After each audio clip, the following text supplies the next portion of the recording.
Hey guys, what's going on? Welcome to the show. Welcome to another episode of Action Movie Anatomy. It is a beautiful Wednesday afternoon, and we are discussing what is quite possibly the most timeless movie ever made. We are talking about Saving Private Ryan. Is it an action movie? Is it a war movie? Is it just a war movie with an hour of action? I don't know, but it's freaking amazing. We're going to break the whole thing down for you guys. We'll see you in just 1 second. Welcome to Popcorn Talk, featuring movie discussion, news, and interviews. Popcorn Talk. We talk movies. And now, here's Popcorn Talk's Action Movie Anatomy. Boom! Yeah. Oh, yeah. right. Right. Yeah, this is very serious. It's this movie. This is... I am so sorry. I am so sorry. What's up, everybody? What's going on, everybody? Welcome to the show. Welcome to Action Movie Anatomy. Welcome to Action Movie Anatomy. It's the show we talk about Welcome to Action movies. Movie Anatomy. One more time. We talk action movies on the show. It's the Popcorn Talk Network, the online broadcast network dedicated to talking pop culture, bucketfuls of pop culture. That's the new slogan. That's the new bucketfuls of pop culture. I love it. Yeah, it's the new slogan. So Pop it's culture bucketfuls. yeah, so it's expanded now beyond movies. There's all kinds of stuff, and here we are to talk about Saving Private Ryan. So. We cover action movies on the show. The greatest action movies of all time. Yes, action movies that adhere to 4 basic rules, aside from being made after 1981, which is, again, an unofficial rule, and actually a rule that references... There's a film we're going to talk about today, specifically on this episode, that was made before 81, that is a candidate for the show. Oh, yeah. But that is the unofficial. The first rule is the hero always plays by their own rules. Now, this is not... A typical hero movie. It should be noted that, like, we're aware of the fact that comparing Saving Private Ryan and John Wick is a silly thing to do. Absolutely. It's not the same conversation. One movie's important, the other one's just fun. However, making the argument on the show, I've said this for 2 years, that we would never do this movie on the show. I said it for probably about a year and a half, strongly. Yep. Over the last 6 months, we've kind of loosened up our format just a little bit, where we've brought in more movies that seem like they fit. This movie has over an hour of action in it. There are some movies that aren't even an hour long. Yeah. Okay? And then in those 90-minute movies that are action, there's definitely not an hour of action in those 90-minute movies for the most part. I feel like that we've covered at least one movie on the show and like classified it as action that had like 2 minutes of action in it. Yeah, like The Town is a great example. Or Crimson Tide. Crimson Tide. Literally doesn't have no any action in it. There are explosions of emotional action in Crimson Tide. I think that's what I said. I think that was literally my comment. So anyway, normally we say the hero always plays by their own rules. I mean, I do think that there's a smartest guy in the room quality to Hanks in this movie. Oh, so, definitely. So like... He kind of plays by his own rules, sort of, but like not really. Now the rule number 2, the hero and the villain are always the smartest people in the room. Hanks definitely is the smartest guy in the room in this movie. And is the German guy, when I was reading all the facts, is he referred to as Steamboat Willie? Yes. Yeah. So I think he's the smartest guy in the room as well. That dude knows that Upham isn't going to hurt him. Yeah. He knows that he's going to get let go. Yeah. And he knows to not go to the Allied forces. And the dude just... God, that guy ruins me. Yeah, it's very difficult to use the rules to actually define this movie. Rule number 3, the movie is driven by a police, military, political, or mercenary figure, of course. And 4, the movie contains a minimum of 1 explosion, definitely. Yeah. So, again, guys, we don't mean to talk about this movie as like it's an action movie to take away from it. It's just that it's one of the sweetest movies ever made. It's one of the greatest movies ever made. Yeah, it was interesting watching this for me because you know that I just finished my top 50 movies of all time list. Yeah, do you feel like it needs to get on there? Well, it's top 50 favorite, so I need to really make sure that I'm clear about that for people because we had our buddy Anthony in here. I was doing an interview with him recently, and he loves movies, and I showed him my list, and he was dying laughing because he's like, "You have Eternal Sunshine of the Spotless Mind next to Tommy Boy." He's like, "You've got Dirty Dancing ahead of Godfather Part 2. What the hell's the matter with you?" He's like, "Just Friends is on." Valid point. He's like, "Just Friends is on here, and you didn't even put Godfather 1." Okay, we need to have a talk with Anthony about Just Friends. He doesn't know. But the point is, 50 movies, when you really think about it, 50 movies is like nothing. That's like no movies. So if you actually want to put anything on the list that's just like a stupid comedy or just something you love that isn't a classic, it takes a slot away from something very important. Like Saving Private Ryan. Yeah, so really interestingly, Lone Survivor is on my top 50 favorite movies. Saving Private Ryan is not. Saving Private Ryan's a much better movie classically than Lone Survivor. But you enjoy watching Lone Survivor much more. I love Lone Survivor. There's something about Lone Survivor that when I watch it over and over again, it sticks with me and I love it. And now I love it's almost because like the end of it, even though it's depressing, is triumphant, whereas the end of this is depressing and not really that triumphant. Yeah, it was weird. I haven't seen. This is the third time I'd seen this movie. It was beautiful, incredible, it's perfect, wonderful. It had the same feeling for me almost that it had when I watched Almost Famous again recently that I hadn't seen in a long time. When I watched Just Friends again, and where it was just like, wow, this is a really important, really special movie that came out when I was too young to really understand how important it was. And the recency bias in the next few years because it was so hyped, it kind of took away from its place in history. And now looking back on this movie, it really is as important as it seemed. It is like absolutely perfect, and it's almost 3 hours, which is also another thing that you can never speak on movies that are that long. Except for some of the the most timeless classics like Lawrence of Arabia and like Ben-Hur, things like that. Yeah. So should we hop in the trailer? Yeah, I'd say so. Let's get into it. Mr. Brian Boyd, no doubt by now you have received full information about the untimely death of your son. However, there are some personal details that I believe very strongly. No words of mine can ever. He was a fine soldier. Regarding the circumstances leading to his death, felt his loss tremendously. Robert's commanding officer. His heroic service to his country. He was a great soldier, dedicated friend. The grace of God and the aid of your Those son, of us I'm who alive. please accept my most sincere condolences. He will live in our memories. To you, my deepest sympathy. Cranston. What just I happened? got something you should know about. Yes? These two men died in Normandy. This one at Omaha Beach. Sean Ryan. Gandolfini? This one in Utah. Really? Peter Ryan. No. It's a different guy. This man was killed last week in New Guinea. Daniel Ryan. The three men are brothers, sir. I've just learned that this afternoon their mother is getting all three telegrams. That's not all. There's a fourth brother, the youngest. He's somewhere in Normandy. We don't know where. This is really the trailer? Boy's alive. There's a different one. We're gonna send somebody to find him. And we're gonna get him the hell out of Live there. action? Some private in the 101st lost 3 of his brothers and he's got a ticket home. I'll see you on the beach. Find one particular soldier in the whole damn war. It's a weird trailer. Yeah, this is like trailer 3 or something, it feels like.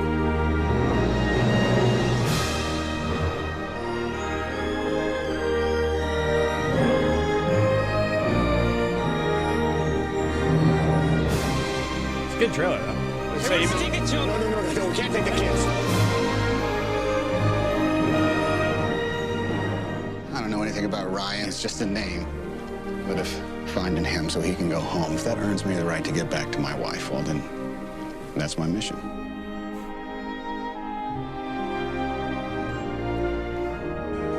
The greatest everyman of all time. Tom Hanks? I think so. Is that your, No. that's what you've decided? No. I'm just going to tweet the link here to the episode, which I hadn't done, because I'm proud of this show. I'm proud of what I have created. Yeah, I mean, not my favorite trailer of the ones that came out, but still a very, very good trailer. Yep. I need you to introduce thesis, and I need you to do it like slowly or something, because I have 7 theses. You have 7 I have theses? 7 theses. Theses. I can't find the link. So, a couple things. I like that trailer. I feel like there must be a more straight trailer they released. Yeah, there's like a much more blockbuster trailer. Where Tom Hanks has the "I'll see you on the beach" line in it. But that's a good trailer, and I can see why they wanted to do that. It's emotional and big and sweeping. And yeah, I mean, someone wrote there was like that trailer is the most dramatic thing I've ever seen. Yeah, for sure. So a couple things, guys. Number one, if you want to follow along in the conversation, you should get at us on Twitter. You can find me at Ben Bateman Media. You guys can find me at Andrew Ghai on Instagram and Twitter. Yes, and you can find the Popcorn Talk at the Popcorn Talk, and our podcast, Action Movie Anatomy, at AMA Podcast. We've been getting a lot of interaction on there recently from you guys, which has been super, super cool. So let's get into thesis statement, guys. Thesis statement is that moment in the film, a strong thought, a strong opinion, rooted almost in like hyperbole. Like you you want to say it. You want somebody to kind of like turn their head up and be like, that's An interesting. incredible point. Interesting. And they really have to think about it before they decide if they do or don't agree with you, because it's like a big thought. Like they care. You're at a party and you say it. They want to talk Saving Private Ryan, and this is what you say. This is your one argument, your one point that you could back up till the end of time. Yes. And I thought a lot about mine. It's kind of a weird one, but I think it's true. Okay. So I'm going to say that the monologue by Giovanni Ribisi in the church is the definitive moment of the film, and also the definitive moment of Giovanni Ribisi's career. The moment in the church is the most definitive moment in the film, as well as Giovanni Ribisi's career. Yes. doubles as both the definitive moment in Saving Private Ryan and Giovanni Ribisi's career. And I say that because of this. For me, aside from the action in the opener, which it's you can't really argue that the action in the opener is not the most impactful, because it is. The opening of this movie, I mean, like, the easy thesis that I think we probably both thought about, which is one of the ones I threw away. Yeah, is like this is the greatest either opening to a film or that it's the greatest war sequence ever. Yeah, the greatest war sequence ever, the greatest D-Day sequence ever, like whatever it may be, that is the greatest depiction of that day, I believe, in film. If someone says that to you at a party, you almost like don't even pay attention. So. Yeah, I mean, like I was talking to my friend about it, like, oh yeah, that makes sense. Yeah, it's not a conversation point. Yeah, I mean, I don't even know what second would be, honestly. I do think actually some of the lone survivor fights and them going down the hill and everything are actually pretty and pretty like some incredible. of the classics, like in Apocalypse Now, and like Platoon and stuff like that. But still, this is different. Yeah, it's just a different level. The reason I say that is because I think so much of this movie is centered around young male GIs' relationships to their mothers and their parents. That's what so much of this movie is about. I mean, they send a group of guys to save the fifth son so that the mother doesn't get the fifth folded American flag. Right. Talking about her deceased son. And again, Vin Diesel has just died in the film. He's written a letter to his dad. Ribisi's sitting there and he's having a moment as he's copying down this letter. And there's this just kind of lingering tone in the air all throughout the film, which is that all these guys are like, I want nothing more than to see my mother again, and I may never get to see my mother again. And I'm just a kid. Right. Every scene, there's somebody calling out mama. There's somebody talking about their parents. That's like the whole backbone of the movie is that. And so in that moment, when Giovanni Ribisi's having the moment, he's copying down the letter and he's talking about it's an incredible monologue, and it brought me to tears watching it. Yeah, me too. It brought me to tears, and I stopped the movie, rewound it, and I also wrote it down for future monologues to audition with because it is perfect. Yeah. It's just such a good scene, and it's so real, and he's talking and he's like you just remember being a kid and doing things that you didn't understand why you did them. Yeah. And also like that sort of like you're with your parents at all times and you like almost resent your parents because they're your parents until you realize how special your parents are and how important they are, and he's having that moment as he really is having the realization that I probably won't ever get to see my mom again. And he also has like that small moment of regret, but it's like such a childish regret when he's talking about how I would just pretend I was asleep. I don't know why I did that. I don't know why I did that. Yeah. And it's just this. It's just enough to where you're like, God, I've done things like there's things like that I hold on to, but in that moment, with that much gravity, realizing that your life is about to end, it's just perfect. I wanted to use it as my line, thesis, and fist pump, but I used it as my thesis. And the reason I say that is that if you go look at the rest of Ribisi's career, you know, it's a tall order to be a young GI in this movie at this time, and actually watch your career as sort of a rising star for the next few years, because inevitably you have to ascend to mega stardom to ever live up to being in a better movie than this. Even the guys that continued to do good work, it's like this is still top billed on their IMDb because you have to be the Matt Damon if you really want to be the guy that is remembered for something more. And unfortunately for Ribisi, as his career went, he did do good work. He does fantastic work. You know, his next few years, like the role in the next few years that I remember the most is gone in 60 seconds. I mean, that's just the one that we watched as kids. Like he was a big role. He was like not the second lead, but he was an important character. Definitely. And he's just great in it. He kind of has that like he's about to lose it all the time, you know? Yeah, he was definitely pegged for a few years there as like that guy. He was going to be one of those up and comers. It's like him. Oh, sorry. Yeah. He kind of went dark in the mid 2000s there a little bit, and he's come back now, but it's as much more of like a Giovanni Ribisi is still around. He's still doing character work, and we're still willing to watch because we like him. Yeah, he was just in Ted. He was hilarious in it. Yeah, but it's not the same thing as like this movie and the movies in the few years following where you're like, oh, he's the next sort of like, he's that next heartthrob young character actor who could be, he's going to be like the second lead, you know? And that's, so anyway, this scene defines him. It's the most memorable moment of his entire career, and to me, it's the defining moment of the movie. I think that's a really interesting thesis. I want to say this really quick, though, to Jay Pope 23. He says, this movie is so accurate that as a combat vet, I can't even watch it anymore. So thank you for watching the episode. Thank you for your service. And I really do think that is a fantastic moment, but I actually disagree saying it's the most important part of the film. I actually think it's the scene with Steamboat Willie and Upham and Hanks revealing who he is and them letting him go and Sizemore and Burns exploding. And I think the reason why I believe that is because so much of this film is based on how many people are you willing to sacrifice to save one. And they talk about like 30 people died to save one general or something at some point later on. And I just think it's so interesting because Upham is sitting there fighting to save Steamboat Willie's life. Yeah. Just the same way that all these guys are fighting to save Matt Damon's life. And you go and you fast forward to the end of the movie and you look at what Damon says, and at the very end he goes, I've tried to do that, I've tried to live my life, and that's great. But then you look at Steamboat Willie, and he was saved by Upham, and what did he do? Yeah. So I just think that scene has so much juxtaposition of what's going on, and you see it from the other side, and again, I keep thinking about life because a lot of they talk about it's just survival. Yeah. That dude's just surviving. He's just a German in war soldier trying to survive. He's not an evil person. He's just doing what you would do. So well, who knows if he's evil? But in the context of the story, in the context of the film, he's not evil. He's fighting for the other side. He's just fighting for the other side, doing what you should do as a soldier. Yeah. So I just think that next scene is just that it's crazy to me. But I love yours as well. So my thesis for this film, out of the 7 of them, which a few of them are Upham's the biggest bitch in film history ever. Yeah, right. Edward Burns is the true hero of this film. Yeah. Tough to defend. It's a tough one.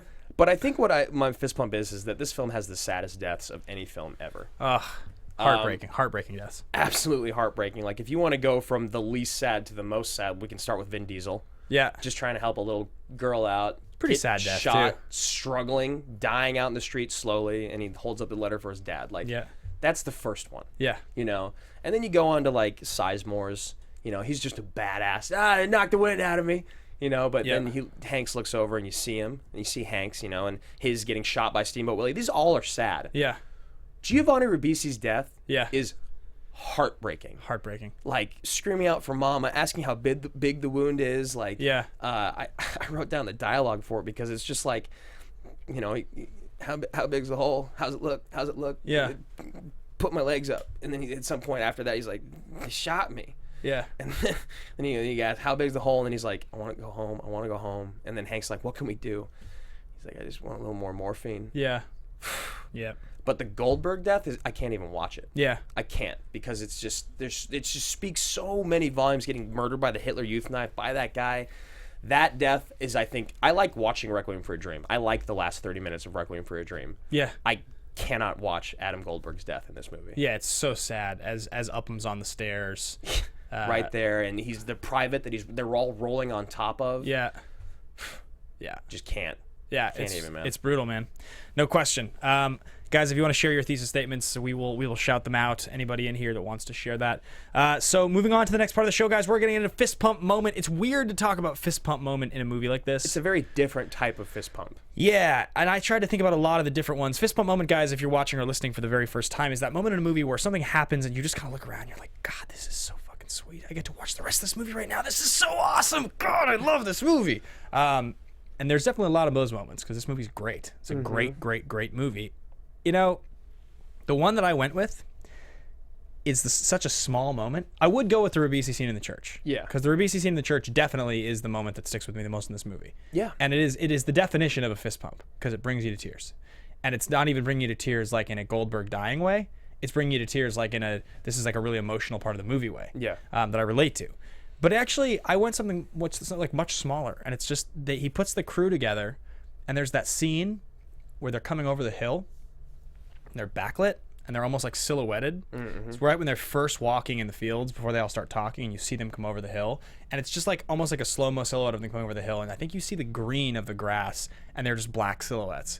And it's just a great shot. Yeah. It's a great moment of composition for Spielberg. It's him understanding visuals. And Spielberg, by the way, is one of the great masters. His importance to our generation is much more important he's even more important to the older generation, and the generation younger than us I think doesn't quite get it because unfortunately the last 10 years of Spielberg movies have been overall pretty underwhelming. Yeah, they really have been. And when you and I had that last week, if you guys want, you can go check out our Terminator episode. The two most iconic directors of our generation are probably Cameron and Spielberg, and the reason that you can argue that we argued that Cameron is more timeless is because of the last decade. Yeah.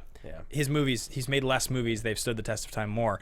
So, but there is that great eye for composition there, and I think Spielberg did get that, and I love that moment. So that's my fist pump. Just a real simple moment. And it's such it feels so appropriate for this film. I'm just gonna read a few out that we have in chat here. Richard Jarvie says his favorite is when Barry Pepper's up in the sniper tower quoting and shooting it. It's awesome. Another one are the ending when the plane flies by. You know, when I was a kid, I thought that Tom Hanks shot a bullet down the barrel and it blew up the tank. I told my friend about it. He's like, that's not what happened. You know, the planes flew up. I just was like, oh, right. I think I seem to remember having a similar conversation. I was like 10, you know, so like... you watched this when you were 10?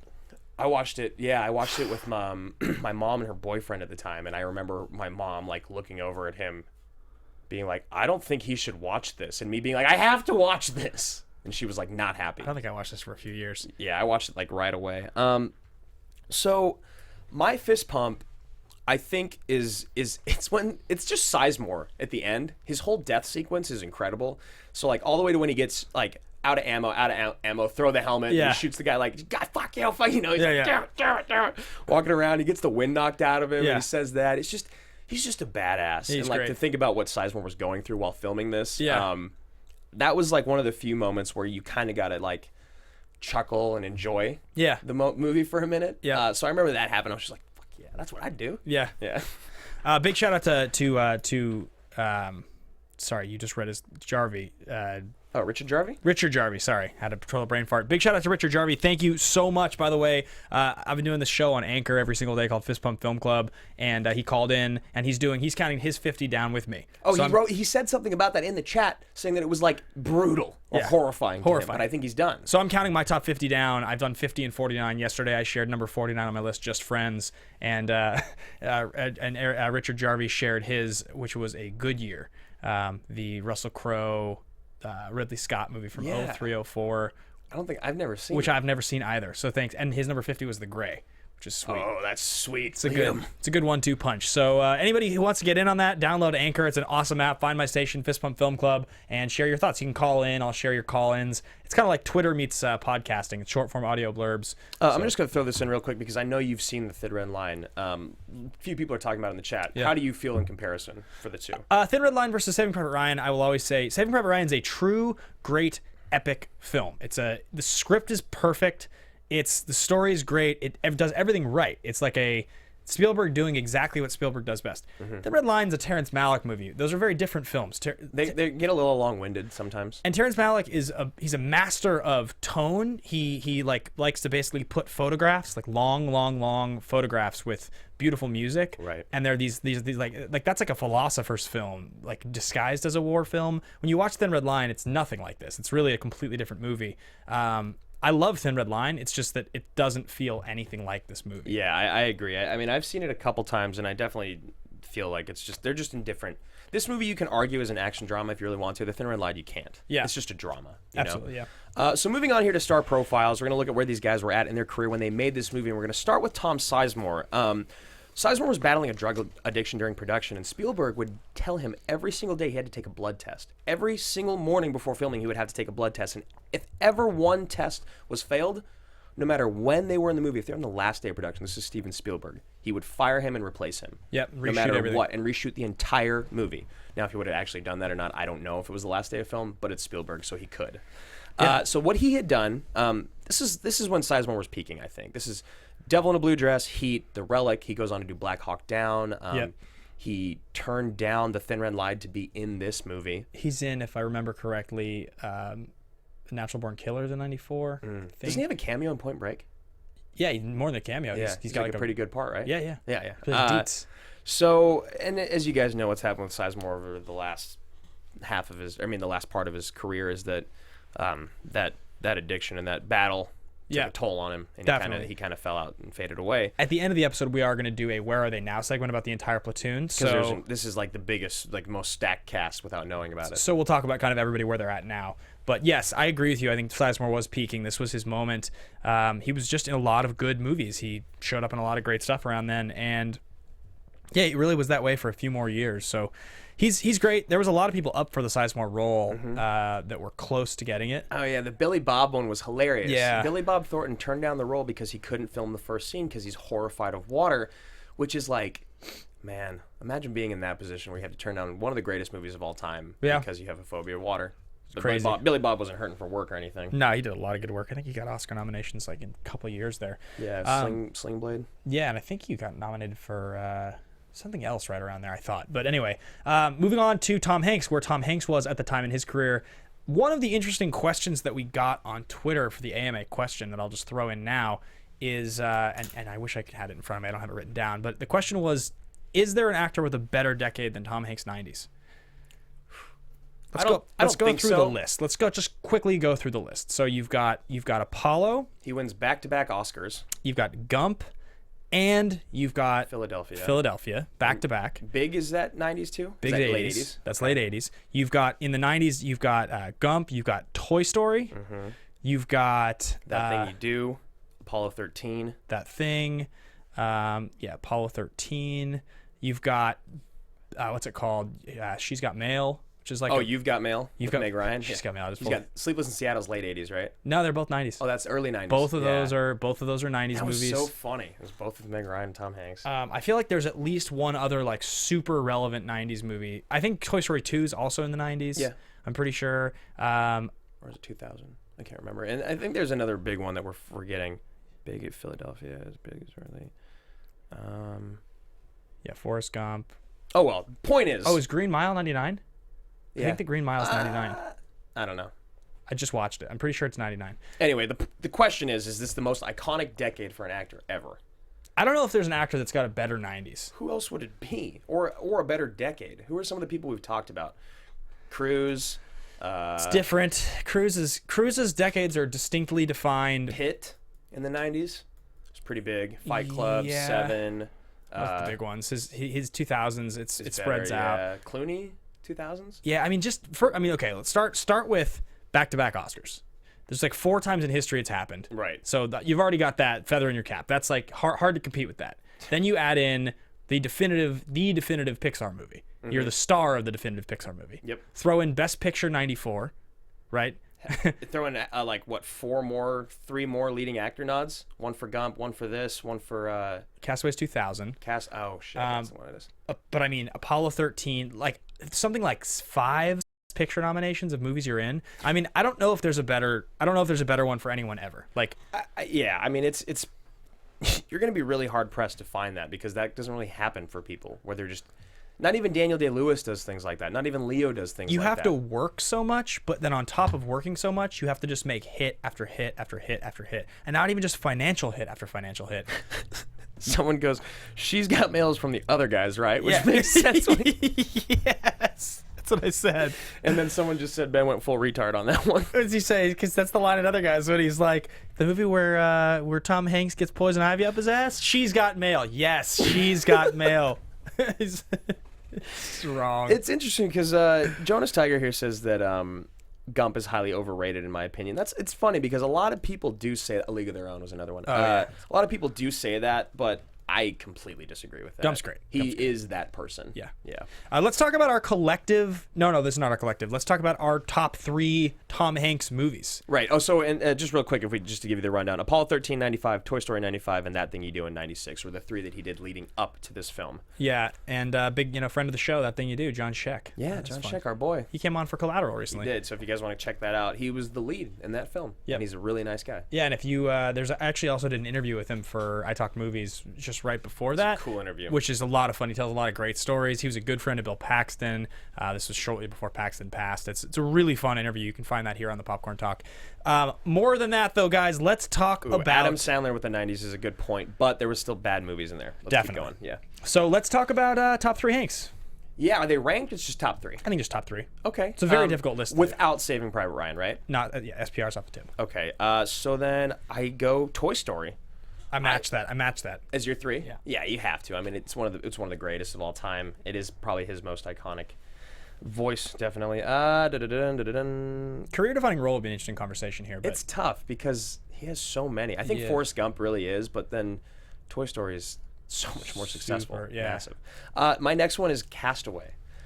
I know it's seen weird. One time. I've seen it once ever. I honestly have only seen it a couple times up until this year, and it's on cable all the time. We have HBO, and I just watch it. I will always say this. I really think it speaks volumes about an actor when you can watch them on screen alone for like hours. Yeah.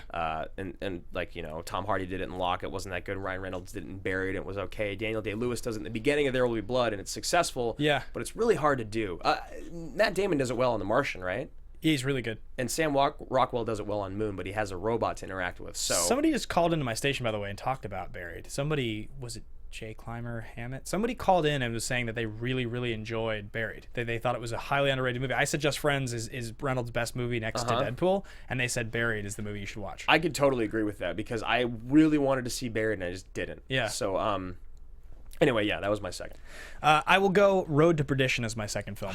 I love that movie. More than Road to Perdition, I love the soundtrack to Road to Perdition. It's unbelievable. This was the last great film Paul Newman was in before he passed. Yeah. This is Hanks in his tail end of his real prime.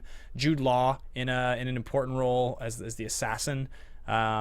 It's really, really, really good. It's based on a comic book. It's like kind of a cross-country gangster movie. Hanks protecting his son. Again, it's another movie I've seen one time. I've listened to the soundtrack a lot more times. I just remember it really sticking with me, and I loved this movie. It's good, man, and Jude Law's creepy as hell in it. It's just a good movie. Yeah, both Spielberg and Hanks rankings are very hard because there's like 10 movies that I could put as movies that like I really like to love that movie. Yeah. But like I want to talk about something a little more interesting. So like Road to Perdition jumps in for me because I just always remember feeling good about that movie. Then your number one is got to be Catch Me If You Can. It is. Yeah. It is, yeah. Which is good because someone just mentioned that in the chat. That is your favorite, right? It's my favorite Tom Hanks movie. It's so weird making this top 50 list, guys. I've now mentioned a couple times. I had to really go through the list, right? I had to think about, okay, what's every movie I've ever watched that I've really liked? And then I had to start thinking, I started to look at like actors who I really love and look at their filmographies and saying like, is there a movie in here that I like more? And what I've come across with Catch Me If You Can is that, okay, Hanks and Leo. Oh, really quick, just bigger boat movies. Eddie is the guy that called in and said that. Okay, it Eddie. was not Joel Hammond. I shouted you out yesterday, Eddie, and thank you so much. I was listening to him as I was driving, and I missed on that. So thank you for correcting me on that. But yeah, Bigger Boat Movies, actually, Eddie posted on Anchor. You can check out his station there as well. Oh, cool. So yeah, thank you so much for doing that. It's been so much fun interacting with you guys there. A couple of you called in and been like, I found you from AMA, and that's just been really cool. Which I think is great because I think our fans are just telling us they want us to be doing more content, which you guys are going to be getting what you want relatively soon. There's a big announcement coming pretty soon here. You guys are going to be real excited about making moves. So yeah, it's just Catch Me If You Can.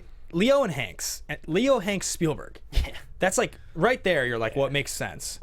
If you go and watch this movie, it feels like watching Shawshank in the sense that like I can never turn it off when it comes on TV. Yeah. Ever. It's like it's so appealing. It's like Leo. It's the youngest version of Leo being the smartest guy in the room. Yeah, and that movie, it's like there's something hypnotic about that film, and I think it's the pacing of it. Yeah. I don't know what it is. That movie's an anomaly to me. It's probably my 4th or 5th. Yeah. It's just so good. I just love it. It's like I think it's the only Hanks movie that made my top 50. I think it's like number 41 or 42. It's right in there. That scene at the end. It's so the battle of wits between the two of them, both just lying out their fucking teeth. It's so good, and his scenes with Walken. Oh yeah, every scene that they're heartbreaking. They're so good. They're so good. That movie is so good. I'm obsessed with that movie. Yeah, and my number one's Forrest Gump. Okay, I know that a lot of people argue about that, but look, it's one of the greatest stories ever told in film, and that role is incredible. There's not moments where you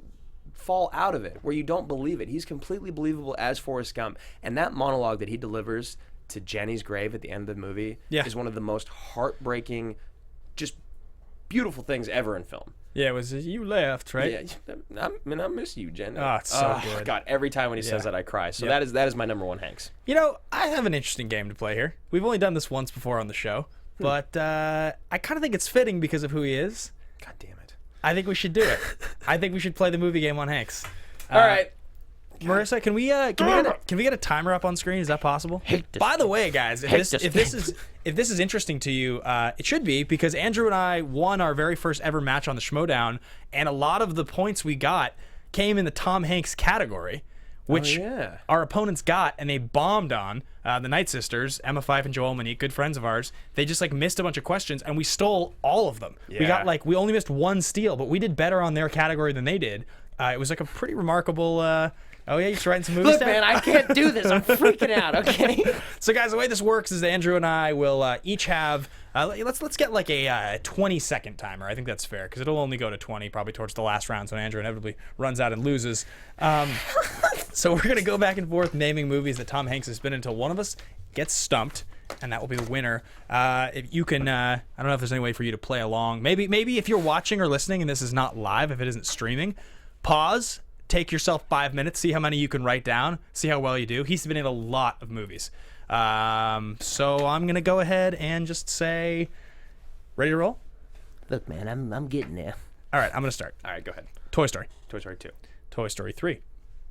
I give up. Saving Private Ryan. All right, I'm going to say Forrest Gump. I will say... 5. Philadelphia. Philadelphia. Okay, I'm going to say Catch Me If You Can. I'll say Big. Okay, I'm going to go ahead and say Castaway. I'll say Sleepless in Seattle. I'm going to say She's Got Mail. That's not a real movie, Ben. You lose. Oh, the timer's supposed to be for, wow, we did all that in 20 seconds. For if one of us gets stumped. So we'll hit that timer in the later rounds. Actually, we're probably good without the timer, Marissa. I was wrong about that. I appreciate it. Marissa Serafini's in the booth, by the way, everybody. We were so excited that we missed it and we didn't introduce her. Marissa, how you doing today? Hey, Marissa. Hi, boys. How are you? Good. Excellent. Just hanging out. So you went Sleepless in Seattle? And you went She's Got Mail, which is not a movie. I went She's Got Mail. I will go Joe versus the Volcanoes. Oh. Volcano. It's just a singular. It's 7 volcanoes, actually. I'm going to say Da Vinci Code. Then I'll say Angels versus Demons. And it's Angels and Demons. I said Angels and Demons. I'm going to say Inferno. That movie's not a real movie. I'll say Lady Killers. Ooh, okay. I'm going to say The Terminal. He's been in so many movies. Apollo 13. Okay. We already did Big. You'll say Apollo 13. Yeah. I'm going to go ahead and throw in The Polar Express. I will do That Thing You Do then. Okay, you're going to go with That Thing. So then I'm going to go The Circle. It comes out this weekend. You can't do that. It's not out yet. Okay. It's a rule. You're so it's a goddamn rule, You're so Ben. angry. I'll go, timer's ticking. I'll go Dragnet. Devil in a Blue Dress? Not in that. Not in that. Damn it. Cars. He's the Woody car in Cars. Okay, we'll go Cars 2. He's not in Cars 2. He's not in Cars 2? No, he's not. You're positive about that? I'm positive. Okay, fine. Turner and 3, Hooch. 2. Turner and Hooch. I don't know. I give up. The Man with One Red Shoe. The Burbs. I just don't want to keep wasting time on Punchline. this. The Money Pit. All right, moving on. It's funny that you've brought that game up without telling me twice in a row on this show. It's interesting how that happens, isn't it? Interesting. I'm going to start bringing up games on my own, too, Ben. She's Got Mail. How many words can you say in Korean? Go. I lose. I win! Kimchi? Right, what's next? Is that a word? Korean? All right. Moving on. Captain Phillips. Bridge of Spies. All right, so moving on to production development. I hate you. So a couple things that are interesting about this. This is the last film that was edited on a non-digital editing system to win Best Editing in the Academy Awards. I just think that's cool because I can't even imagine how much film was on the floor in that room. Especially how long the movie is. I wonder how much they cut out. You know, like I wonder. Yeah, if there was like a director's cut. Yeah, probably. I don't even. Yeah, I wouldn't even know where to start. This movie is written by Robert Rodat, if you want to take that, since I know you did the work on that. Yeah, Robert Rodat. These are a lot of guys we've covered, actually, in the past. So Rodat, most famously, also wrote The Patriot. I'm leaving. I realize that I'm pretty upset about this. He also wrote The Patriot. That's the last time we covered it. Favorite movie ever. Yeah, it's a great film. He's a great writer. He worked on the revision of the script for 10,000 BC. He did some revisions on Thor: The Dark World. He did do a screenplay for Warcraft, but it was ultimately not used. Mm-hmm. But yeah, he's worked with good people for a long time, and then he did create the show Falling Skies, which that's like his big. People love that show. I've never watched it. Yeah, I haven't watched it either. Yeah, I interviewed one of the stars of it at one point, and it tracked. So I think people do like the show. Yeah. So that's pretty much Robert Rodat. There was a bunch of stuff in here about like people that he's worked with, and like apparently like the draft of the script is based on an earlier story from another war. He had done some. Frank Darabont had done some uncredited rewrites on this script. Right. But one thing that I thought was super. Oh yeah, a couple things. One, the Damon story. Yeah. Yeah, it's a cool thing. Yeah, Matt Damon improvised his little monologue at the end. Yeah, he stole it from a book, The Gross, by Peter Bart, and. Oh, I didn't know that. Yeah, and what you can tell when you're watching it is like That monologue might be one of the greatest moments in his career. Yeah. Honestly, because the way he sells it and like he goes back to it and then like how it is after when he then afterwards he can see his brother's faces. Yeah, right. But yeah, what's so cool about it is that the crew was watching it and it's like rambling and not funny or interesting, but Spielberg loved it so much. Yeah.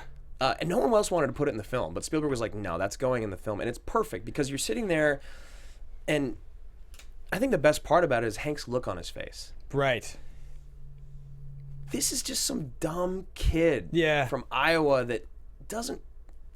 Why? Yeah, he's Why talking him? Like he's like his farm boy brothers and this ugly it's like girl. The story, and Hanks is kind of sitting there listening. Hanks is like, I got a family back home. I teach kids. I coach baseball. People I have have a life. died to save you. People have died to save you, and there's people waiting on me back home. You can't even remember what your brother looks like. Like, you know what I mean? So it's just something about that. But yeah, it's just a great monologue. Yeah, it's really good. Something that I thought was really interesting as I was reading about this film, and I had a conversation with someone last week about this, but I think it's probably the three of their relationships to Tom Hanks that makes me feel like there's this relationship here. Mm-hmm. Have you ever thought about the relationship between Frank Darabont, Robert Zemeckis, and Steven Spielberg in the 90s? No, not really. But I like when you go back and you do the math and you think about all the movies that they did. Like, so last week we talked about Zemeckis because I was blown away when I looked at how many movies he had made. Right, Zemeckis and Spielberg are like much more on par in terms of actual number. They've made a lot of classics between the two of them. Even things as simple as like Zemeckis directing all of the Back to the Futures, Spielberg directing all of the Indiana Joneses. Right. There's a lot of that sort of crossover of very notable movies. And then Darabont obviously is most famous for having done both Shawshank and Green Mile. Yeah. But if you think about the 90s, like Tom Hanks worked with Darabont on Green Mile. He worked with he worked with Zemeckis on Forrest Gump. He worked with Spielberg on what's it called? This movie, Saving Private Ryan. And he worked with Zemeckis again on Castaway in 2000. Right. It's like he worked with those three guys repeatedly. He went back to Spielberg like 4 or 5 more times. Which is funny because Spielberg doesn't really work with a lot of people usually. He likes to just work on his own. Yeah. I just think it's like so interesting. It's like, did those three guys benefit from the greatness of Tom Hanks, or did Tom Hanks benefit from the greatness of these three guys?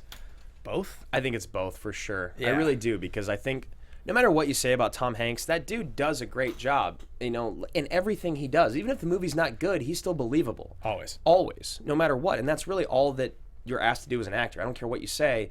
All that you're supposed to do is tell a story honestly. Really. You said earlier, maybe we were on or off camera, that Tom Hanks is the greatest everyman in film. Yeah, I think so. Who would be the second? Harrison Ford, maybe? Probably, right. I think so, because he's like... He lost his wife a lot of times. He lost his wife a lot of times and his kids.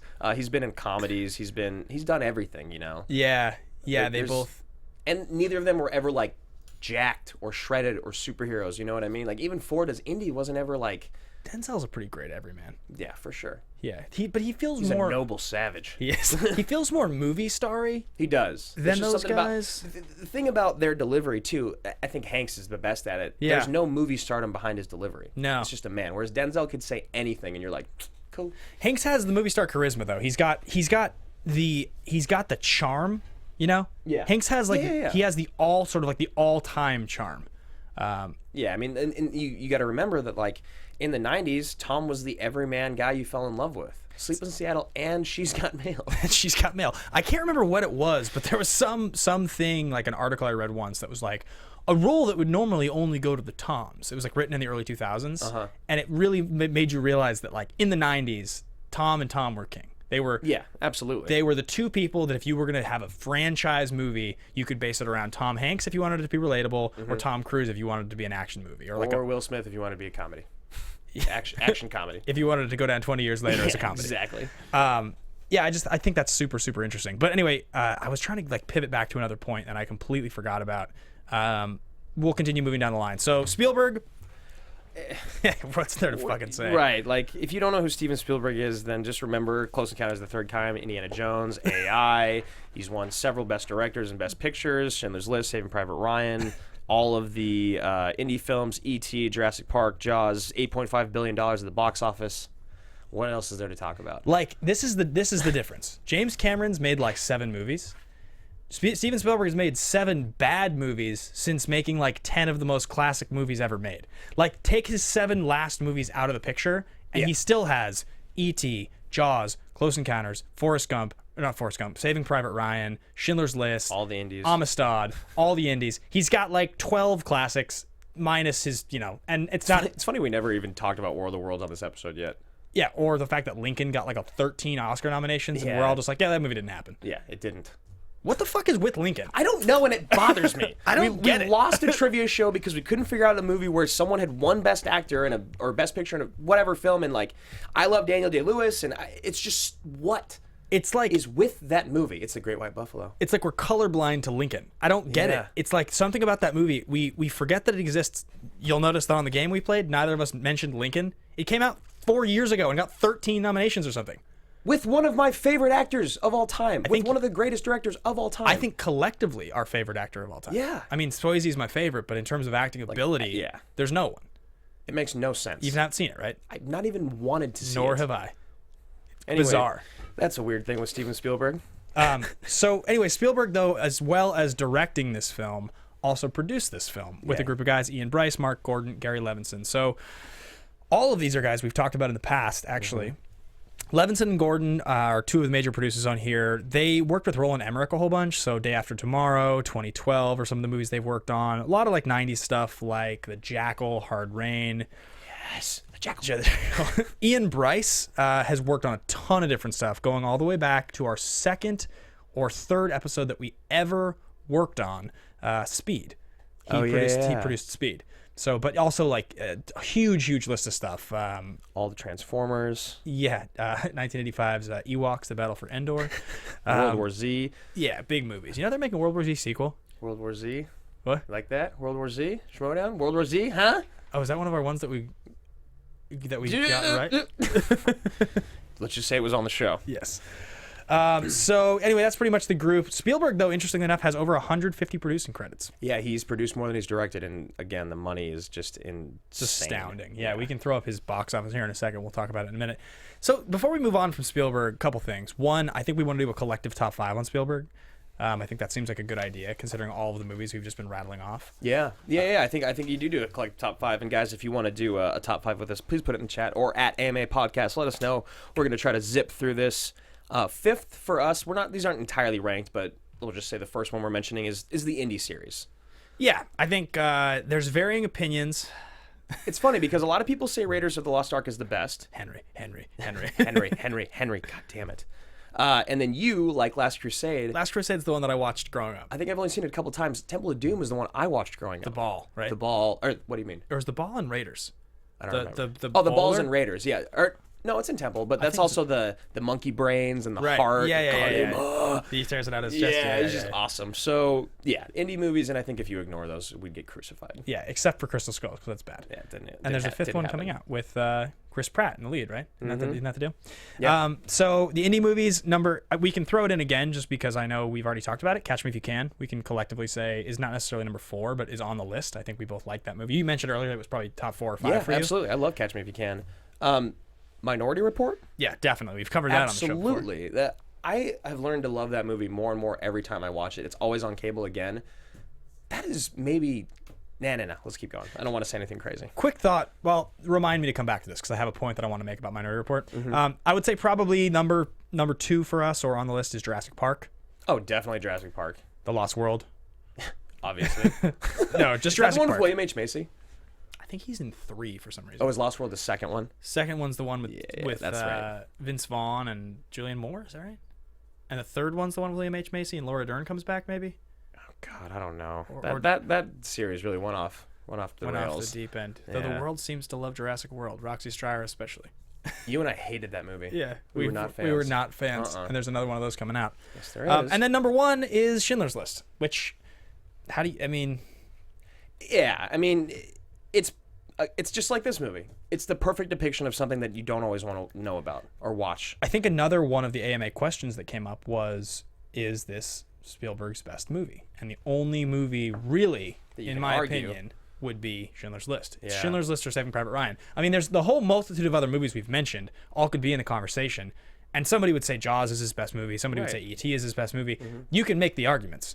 But in terms of actual longevity in movies that will last, that people want to watch over and over again, those are the 2. Those are 2 films that are absolutely and will always be unequivocally timeless. All the other movies that he does, they're going to age because there's special effects in them. E.T., all the indie movies, like it's not that they're not good. Jaws is aged. Jaws Yeah. is great, but it's aged. It's not scary anymore. It's nostalgic. Yeah. But Saving Private Ryan and Schindler's List, you could watch 50 years from now. They could have came out today, and you would believe it. Yeah. Yeah, Schindler's List, it's great. I haven't seen it in a long time. It's really hard to watch, and Ralph Fiennes is just the biggest piece of shit you've ever seen on camera. Incredible, though. Who plays in The Pianist? Who plays the... Adrian Brody. No, but the Nazi, I mean. The one that saves him? Yeah. I can't remember his name, but he's... It's not, so I was thinking it was Ralph Fiennes. No, it's not. He looks similar, but yeah, that guy's great. Yeah. Awesome. I haven't seen The Pianist since it came out. Also, just heartbreaking. Heartbreaking, right. All right, so movie... Oh, sorry. So the thing I wanted to point out, though, so this is something I thought about, and I thought a lot about this with Spielberg, because I feel like you'll agree with me on this. The defining characteristic of Spielberg movies is that he uses these little moments to punctuate his scenes, and they don't matter to the story. Like, so a great example of this is in Saving Private Ryan, when they're in the trenches, and that guy takes a bullet to the helmet, and Hanks is like, lucky son of a bitch, and then he gets shot in the head. Yeah. It's like set up, punchline. Yep. You know, and it's the same thing. It's like Minority Report, where it's like they're flying around with the jetpacks, and it's like the guy in the jetpack, they go through the floor, and there's the kid practicing saxophone, and he's like looking at them, and you're like, it doesn't matter to the story. Oh, right. But Spielberg adds stuff like that because it's like, it's these sort of little, like, he wants to punctuate his scenes with these like memorable moments that don't actually matter. Yeah. That guy taking the bullet in the head doesn't matter. We'd seen 6 guys next to Hanks get taken out. Like, it's totally irrelevant. Yeah, you got the guy walking, holding his own arm on the beach. You got the guy that drowns, that doesn't even make it to the beach. He doesn't even get shot. Yeah. He just falls off the damn boat and drowns. Yeah. Like, small things like that it just creates a world. It's just so interesting, these like little moments. I was thinking about that more and more. It's like, I think it's one of his big things as a director that he does is he sees the opportunity. Let's just throw in that little, that cute moment for a second. Like when the daughter gets given back to her father. Yeah. You could have just cut the scene of her running back up, but he lets it go on a little bit longer, and the dad apologizes, and the girl's like yelling and hitting him in the face. Like, and it's just cute, and it's like endearing a little bit. Yeah, it's like the portrait that he paints or something is that much more rich because he throws in those little moments. Yeah, by the way, you guys are talking about In Bruges with Ralph Fiennes in there. In Bruges is one of my favorite movies. He's amazing in that movie. Who steals the movie though? Brendan Gleeson. It's Brendan Gleeson with his RAR. What was I going to say? Oh, another part of this movie was just a really quick shot that does speak volumes. Well, there's Tom Sizemore gathering the dirt, which is just cool because it's just a small thing. But it's at the very end when Hanks's hand stops shaking. Yeah, that's a shot you have to have. Right. But it was just so subtle, and then you were like reminded, like, oh wow, he's finally at peace. He's finally at peace. Yeah. Before we get into critical and box office, question for you. One thought that I had while watching this movie was, looking back on it today, how important are the bookends? That's such an interesting question. I think they're irrelevant.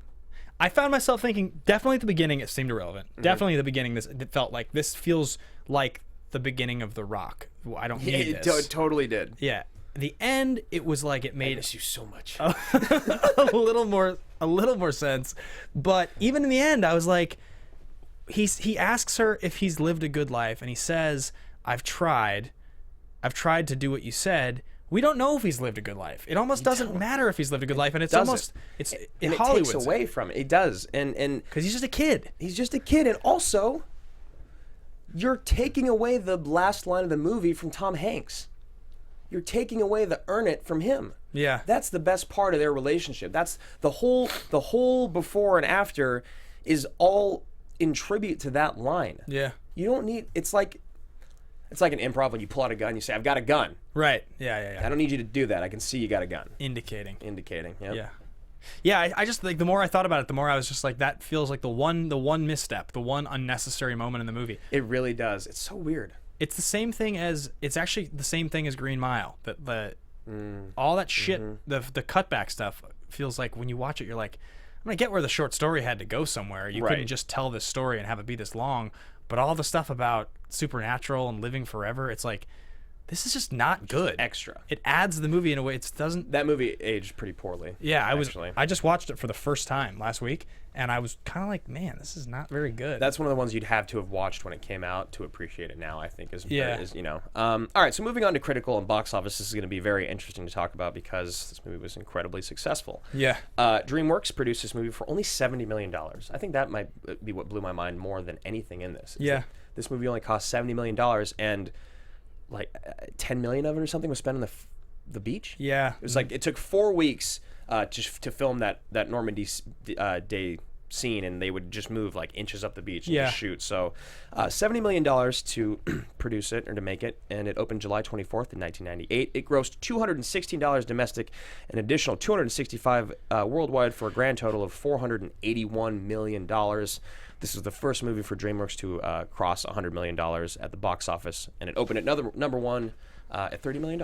So I pulled his top 20 adjusted. Rarely do we pull domestic adjusted. We usually pull worldwide all time. The reason I did it is because he's been making blockbusters since the 70s. So it didn't feel fair to go with unadjusted. I felt like for movies like E.T. and Jaws, you had to pull the adjusted. Right. So if we can get that blown up a little bit, Marissa. Yeah, you have to pull adjusted for someone that's been around for 30, 40 years. And just start at the top and scroll down so we can see. It's pretty interesting. I would have thought this was higher. It ends up only looks like it's like 8th maybe. 1, 2, 3, 4, Wait, 5. what's second? Or 10th. It looks like you got E.T. followed by, I think that's Jaws. Oh, yeah. They're over $1 billion after adjustment. Jurassic, Raiders of the Lost Ark, Close Encounters, Temple of Doom. Raiders of the Lost Ark. Lost World, She's Got Mail. No, just kidding. Indiana Jones and the Last Crusade, Saving Private Ryan. SPR is number 10. You see that? Yeah. Number 10 after adjustment. A movie that made, in its time. Yeah. And this is just domestic, but in 1998 made $216 million. $250 million essentially in '88. But I mean, you got to think E.T. and Jurassic Park and Jaws, because they're older, the inflation matters more. Bigger. Yeah. Yeah, the statistic's a little weird. I don't really think that that's the most accurate statistic, but I thought that was a pretty interesting list. I was a little surprised. Other than the Crystal Skull, like, look at that list. Yeah, it's crazy. No. Yeah, it's an insane list. Perfect. So critically, this movie has an 8.6. It's number 29 on the top 250. This is one of those times where I feel like you and I probably see pretty close to eye on that. I feel like it's pretty legitimate. Yeah, definitely. I mean, it was so weird for me watching this after, like I said, putting Lone Survivor in my top 50 and then watching this movie. It's like, right. You know, it's like kind of a joke to even compare them. It's not a joke because Lone Survivor is highly underrated. That movie's really good. It's not. People think that movie is like all like America. It is, and it's not. It's a really good movie, but this is like an all-time piece of cinema history. This is a piece of art. Yeah. Like, literally. But I still don't think I would replace it. I don't think this would go in my top 50. You don't think this makes your top 50 for any of those movies? It's just like... That's crazy to me, man.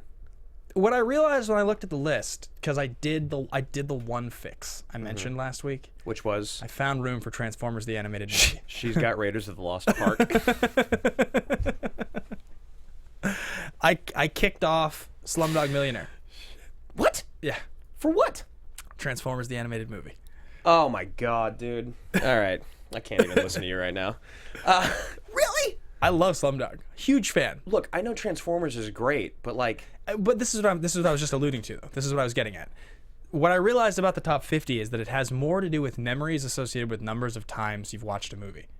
Like, for instance, if you made your top 50 movies of all time, I would not be shocked if Lethal Weapon 4 made your top 50. It would not, but I could see why you would say that. Because you might just run through your movies and be like... I love that movie. Right. I mean, for instance... Con Air would probably make my top 50. And from a quality perspective, you know that you can think of 50 movies that you could say are higher quality. I could literally list 50 movies right now that are better than that. Even than The Patriot. But you would put The Patriot in your top 50. Probably. Yeah. And Last Samurai. Yeah. Because... you watched them a shitload of times. You loved them. They meant something really, really special to you. Yeah. And even though you can think of better movies, it's like, yes, Slumdog's objectively a much better movie. But like, I would never be able to argue against movies like Shawshank and Saving Private Ryan, and you know what I mean? Like, those movies just have to be in there for me. True. And Saving Private Ryan, that's like I said, I haven't watched this movie in over 10 years. It's possible that this will sit with me more and more, and the more I think about it. But I wasn't compelled to go back and watch this movie. You're so screwed with this list, man. Yeah. Especially because after a year, you're going to be able to put La La Land and Logan on it. I know. You have to bump off 2 more. And Hot Rod and Just Friends. Right. What a shame. All right, so back to critical. This movie got an 8.6, and it was number 29 of all time. It follows our algorithm with a 92% by all critics, 89% by top, and a 95% by audience. This movie was nominated for, I think, 11 Academy Awards. And it won 5. Director, cinematography, sound, editing, and effects in sound effects. It's one of the all-time, how the hell did Shakespeare in Love beat this? That's like one of the all-time questions. Which is so crazy, because I think Marissa might even be one of the people, but there's been a handful of people that I've said this about. Roca. Was Roca one of them? He loved Shakespeare. Roca was one of them as well, yeah. Where they're like, I completely agree with that award. I think Shakespeare in Love should have won. Was that you, Marissa, or am I just making that up? Yeah, it was both of us, Roca and myself. Unbelievable. It's hard. So I haven't watched it since we had this conversation last time, so I still can't just speak like to what it. this movie speaks to for American history and film history. It just seems impossible. But hindsight's 20/20. I mean, another thing. Spielberg won the Oscar for director. It's really difficult to argue when the director wins. Those examples where the director wins one thing, but they don't add up. It doesn't Usually happen it's where wrong. anytime a movie gets 11 nods, You go back to Crash, Brokeback. Crash is not as good as Brokeback. Ang Lee won for Brokeback, but for some reason they gave it to Crash. Didn't this year Moonlight beat La La Land, but Chazelle won, or was it they both awards went to Moonlight? Does anybody know that? I think director went. Damien won. Yeah, Damien did win for La La. Exactly. Yes. We both. And the thought so. Moonlight wins Big Picture, even though La La, whatever. Yeah. Okay, so moving on. It was nominated for on top of that, picture, leading actor, screenplay, set decoration, makeup, and the music/score. Yeah. Which was by Murphy, I believe. So what's coming up next is our favorite line. Favorite line, yeah. This is weird because so many of the favorite lines are tied into other things. We've mentioned a lot of them. Have we talked about the scene in the church with Giovanni Ribisi? Yeah, it's hard, man. There's a lot of I really wouldn't know where to start with favorite line. Because I've already said the ones that were in my mind as my favorite. Mm-hmm. Shit, man, I really don't know. I think our one line that I do really like is when they're all about to go take on that gunner, and he's like, "Who's going left?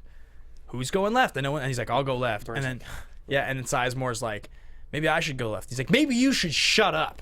Yeah. And I like that moment a lot. I like that line, and I like that moment because it's like, he's just like, I'm the commanding officer, and I've said what I'm going to say, and you didn't offer in the first place. Why are you talking? Yeah. Why? What are you doing? Shut up. Yes. Yeah, and I love the Burns and Sizemore. Yeah. Burns is really good in this. Ed Burns is great. Goldberg, Burns, Pepper. We're about to get into it. Everyone's perfect. And this is another one of those things I talk about. I say it in Requiem for a Dream, and I say it in Boogie Nights. I think if you have the right direction, anyone can be not anyone, but actors that are normally mediocre can be Oscar worthy. Right. She's got mail. She's got mail. Definitely. What's your favorite line? My favorite line is it definitely feels a bit cliche. I mean, it's obviously the Ribisi speech, and then it's him dying. Those are great, but it's earn it. It's when Hank says earn it. And the reason it's my favorite is because it feels cliche. It feels like it's what has to be said, right? He's about to die, and they saved him, and they sacrificed everything. But the amount of weight that is on that line and the delivery that he does, which is just what we talked about. There's no movie stardom behind it. Yeah. It's literally like, well, they were right. Right. Everyone's dead. All to save this one kid, and we don't know anything about him or if he deserves it or not. And I also love that it happens right after, like, what is ultimately just such a Spielbergian scene of the tank moving towards him and him shooting at a tank with a handgun. Yeah. That's such a great, iconic, memorable moment in the movie, right? Like, yeah, and it's like for some reason the guys in there can't actually hit Hanks on the ground. And it's just great. It's great, yeah. I agree. Yeah, earn it. So let's get into Where Are They Now, guys. We have decided to revisit this entire character-actor-laden cast and discuss what happened to their careers and where they are now. We are running low on time, so we're just going to do a quick run-through on each of these guys. I'll kind of sound off, you'll sound off. So first and foremost, Tom Sizemore, rising star. This was definitely, as we mentioned, his peak. His next few years were big with, as you said, Black Hawk Down. Sizemore really in the mid-2000s just... his career floundered. He ran back into drug problems. Most notably recently, if you go to his IMDb page, legitimately 17 films announced in production or in post-production. He's clearly in like, I'm just taking work mode. Yeah, I need to get money. Yeah. Because man, there is a lot of stuff. I have not heard of one of them. I saw him in an indie movie called Atomica very recently. That is fine. He's fine in it. And most notably in the last few years, he had a recurring role in Hawaii Five-0, and that's pretty much. Oh, and Shooter, the new Shooter show. He was in 6 episodes. Right. I wanted to mention Damon real quick, just because Spielberg cast Damon. Based off of a recommendation from Robin Williams on set for Good Will Hunting, which I thought was cool because Spielberg thought that Damon was too young and too small to play a soldier, and because he had seen him in Courage Under Fire. Courage Under Fire, and then there was one more part of that. And then it was kind of a bummer because Damon became an overnight star with Good Will Hunting, and that was completely not planned. And he wanted him to be the surprise guy that shows up. Surprise guy that no one knew about. Which is so funny going forward if you think about Interstellar, because he's the unnecessary surprise guy who shows up who isn't billed. Totally true. Yeah. And then there was one more thing I wanted to say about Damon, but I can't remember. I mean, Matt Damon is he's the only guy out of the entire cast that has truly become a superstar. Well, yeah.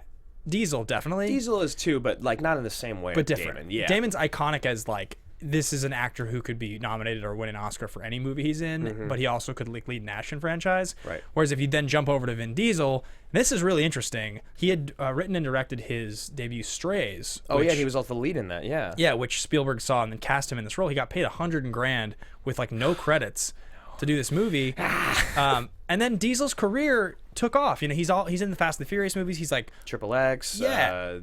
Pitch Black. Yeah. Yeah, he's in all those movies for the next few years, but then Diesel is, I think, so perplexing because do you remember when Diesel, like, he left movies for a minute? Yeah. 2006. Yeah, I think it's because the Fast franchise had kind of petered out and no one else wanted him anymore. He made that movie Find Me Guilty in 2006. So between like 2006 and like 13, he makes like 5 movies in 8 years. And a movie called A Man Apart as well. Yeah, that's when he's still doing it. It's like 2003, I think. And then he made like the 4th Fast and the Furious, he came back, and then the 5th one. And then Diesel's brand really blew back up with that. Yeah, he was in Guardians of the Galaxy. He made another Triple X. He made another. Now he's untouchable. Being part of Guardians and the Fast franchise, which you did not like, the Fate of the Furious, right? I was not a fan. Yeah.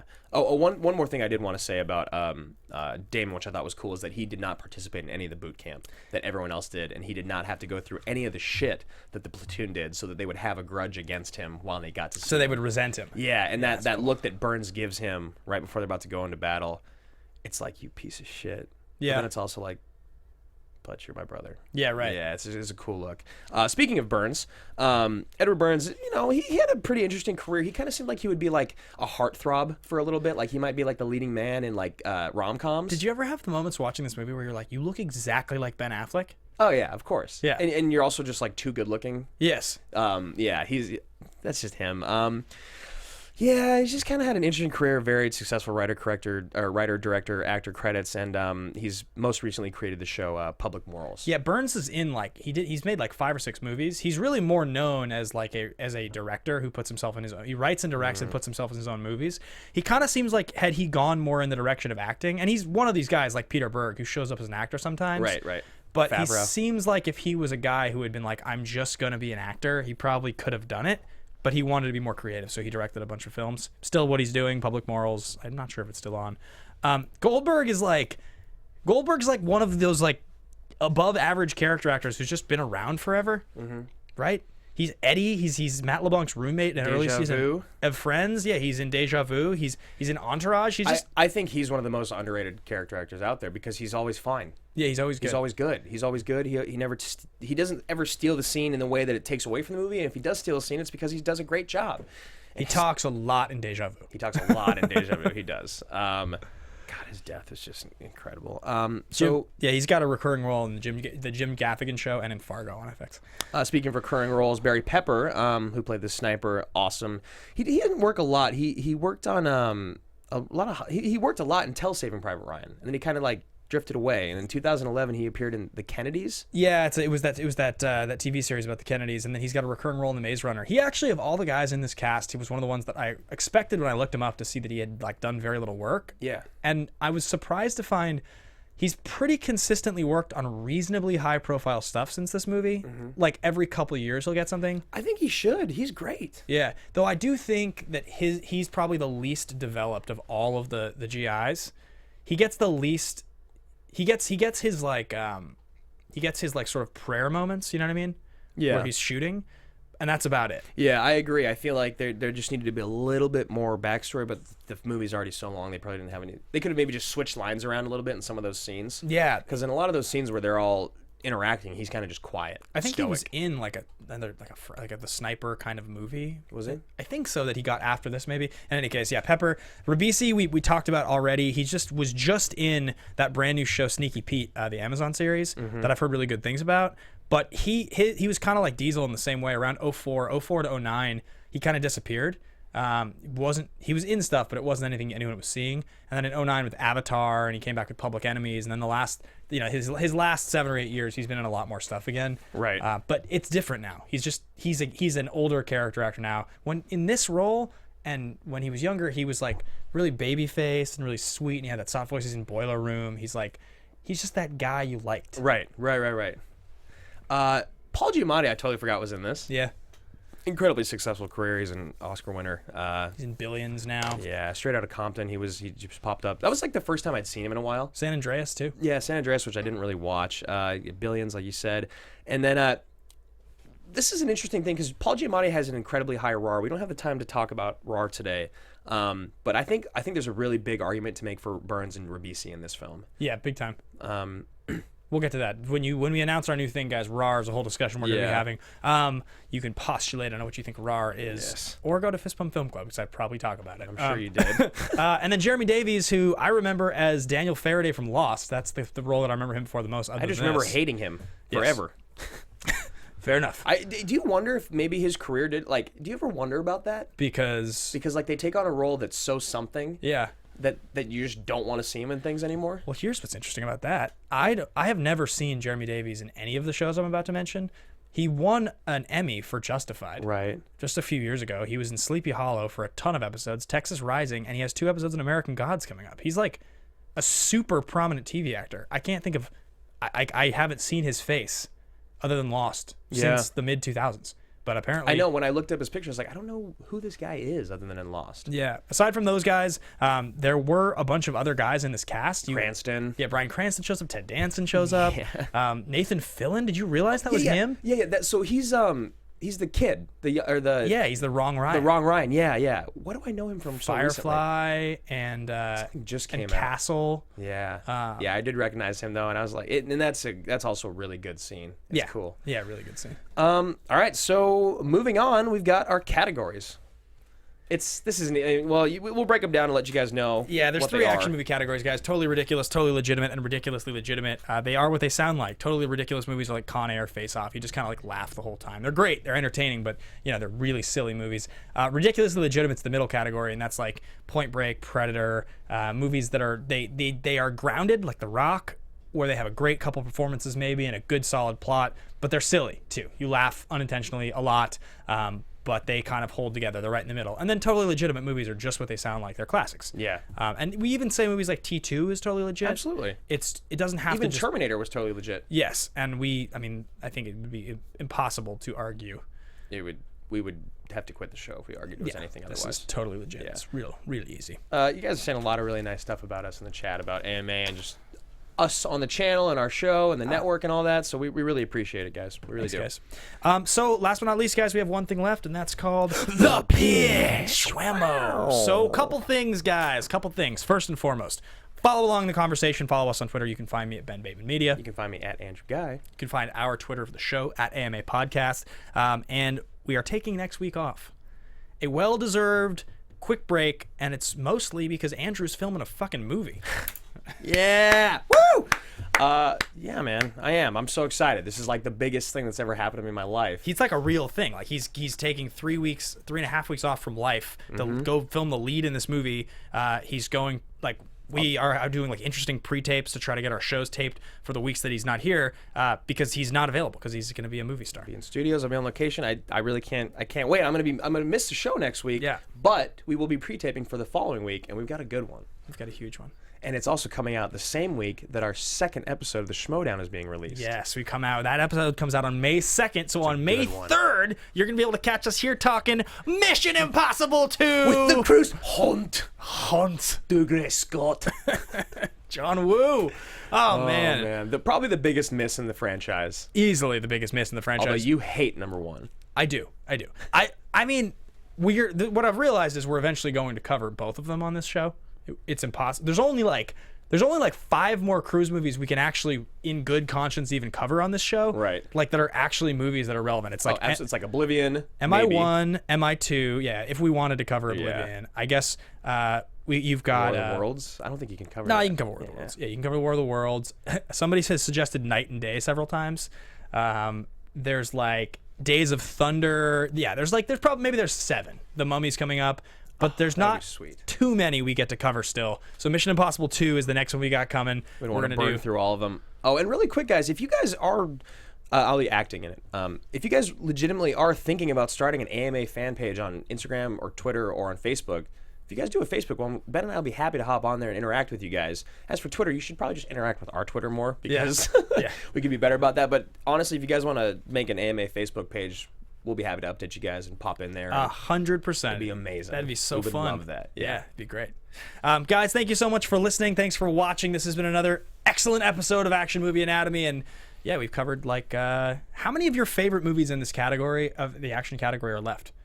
I feel like many. I feel like when we walked into the show, you would have said The Patriot, Gladiator, Saving Private Ryan, Inception, The Dark Knight. Yeah, it might have said Last Samurai. Lord of the Rings, Last Samurai. Those Con Air would have been in there. Yeah, and The Rock. Yeah, that's like your golden list almost. Probably for action movies. For me, the one big glaring omission we're still working on is Heat. Heat is my which I bought the other day at 7-Eleven. I saw the $5 Heat. It was the first thing I saw when I walked in. I was like, boom, it's mine. My 8th favorite movie of all time, Heat, and we're gonna cover that soon. That's coming up, guys. This is episode 96. There's 4 episodes left to episode 100. Yeah, and there are those omitted episodes, the watch-alongs and the best of and the Bill Paxton, but there's 4 more till 100. There's a month until we have our big episode.